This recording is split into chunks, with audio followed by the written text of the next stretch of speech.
É necessário sermos fiéis à confiança inabalável na providência divina, mesmo em meio às mais severas perseguições. Evangelho segundo São Lucas, capítulo 21, versículos do 20 ao 28. Meus irmãos e minhas irmãs, a palavra de Deus que nos interpela nessa quinta-feira da 34ª semana do Tempo Comum nos convida a um profundo exame de consciência sobre a nossa fidelidade e a nossa esperança.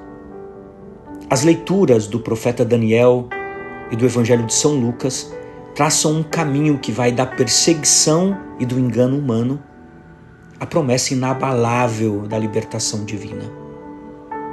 Na primeira leitura do profeta Daniel, no capítulo 6, versículos do 12 ao 28, nós somos testemunhas da história de Daniel.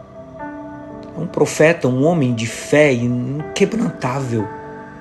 Daniel, um exilado da Judéia, ele ocupa uma posição de destaque no reino persa. Sua integridade e sabedoria, poderíamos dizer que despertavam a inveja e a malícia de outros dignatários que tramam contra ele. A intriga é urdida com astúcia, se aproveitando da fé inabalável de Daniel. Se trata da denúncia com prazer e satisfação, a delação com um ar de complacência. É o comportamento de quem, usando a máscara suntuosa da devoção, age movido apenas por interesse próprio. Eles acusam Daniel perante o rei Dário, dizendo: Daniel, aquele deportado da Judéia, não tem respeito nem por ti, ó rei, nem pelo teu decreto. 3 vezes ao dia faz as suas orações. Daniel capítulo 6, versículo 14.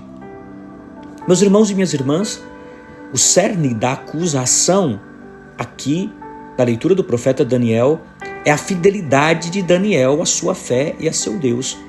Enquanto o decreto real proibia qualquer súplica a outro Deus ou homem, senão ao rei por 30 dias, Daniel, em seu quarto, com janelas abertas para Jerusalém, continuava a orar ao seu Deus 3 vezes ao dia.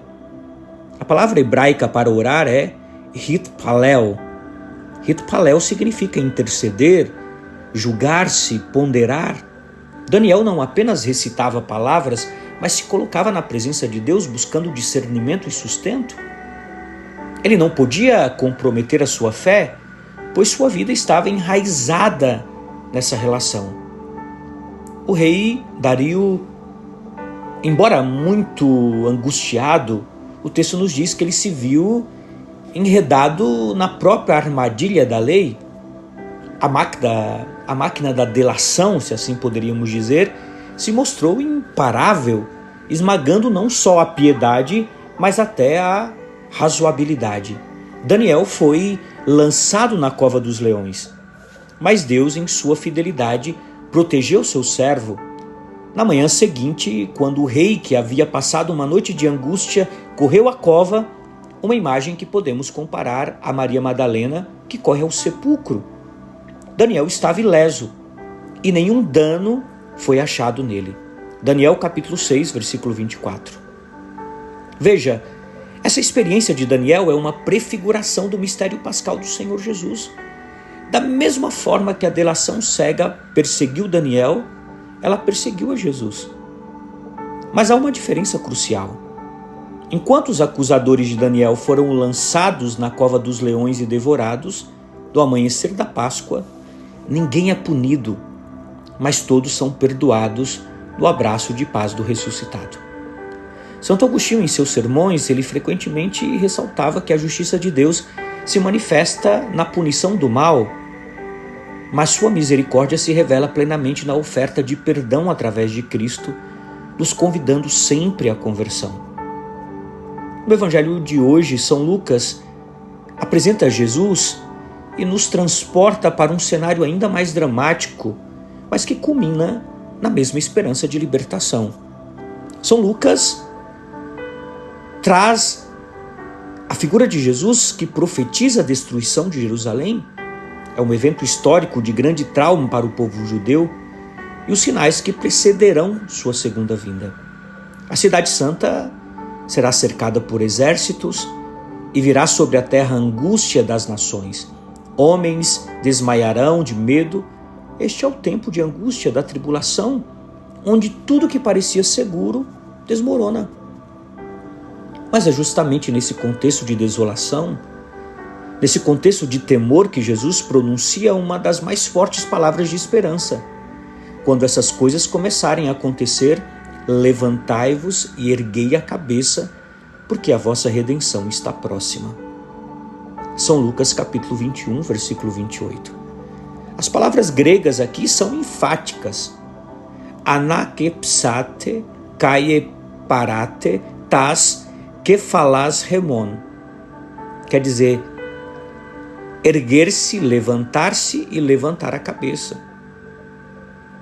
Levantai-vos e erguei a cabeça, porque a vossa redenção está próxima. Não é um convite à inércia, mas uma postura ativa de esperança. E a redenção ou libertação está aí, às portas. Essa redenção não é apenas um escape de sofrimento, mas a plena manifestação do reino de Deus. Meus irmãos e minhas irmãs, e todos nós nessa liturgia de hoje somos chamados a refletir como reagimos diante das delações em nossas vidas. Sejam elas acusações injustas, acusações caluniosas, ou até mesmo os momentos em que a sociedade parece conspirar contra nossos valores de fé. Como nós respondemos os sinais dos tempos que por vezes parecem anunciar o fim, a destruição, a perda de controle? Será que nós nos entregamos ao medo e ao desespero? Ou mantemos a fidelidade de Daniel e a esperança que nossa libertação está próxima? A libertação das acusações, da delação experimentada por Daniel se torna um presente para todos nós. Por quê? Porque é um dom que vivenciamos na fidelidade serena e diária do discipulado. Meus irmãos e minhas irmãs, não é ingenuidade, mas a própria convicção de que por trás de todas as aparências, de todas as perseguições, de todos os medos, há um Deus que vela por nós. São João Crisóstomo, em suas homilias, frequentemente exortava os fiéis à confiança inabalável na providência divina, mesmo em meio às mais severas perseguições. Que possamos hoje, nessa liturgia, portanto, como Daniel, permanecer inabaláveis em nossa oração e em nossa fidelidade. Mesmo quando a máquina da delação, assim podemos dizer, parece querer nos esmagar. E que, como os discípulos de Jesus, diante dos sinais inquietantes de nosso tempo, possamos levantar a cabeça com esperança, sabendo que a nossa plena libertação e a vinda gloriosa do Filho do Homem estão cada vez mais próximas. Que a luz da fé dissipe as sombras do medo e nos faça perseverar na esperança. Uma santa e abençoada quinta-feira para você e sua família, em nome do Pai, e do Filho, e do Espírito Santo. Amém. Paz e misericórdia.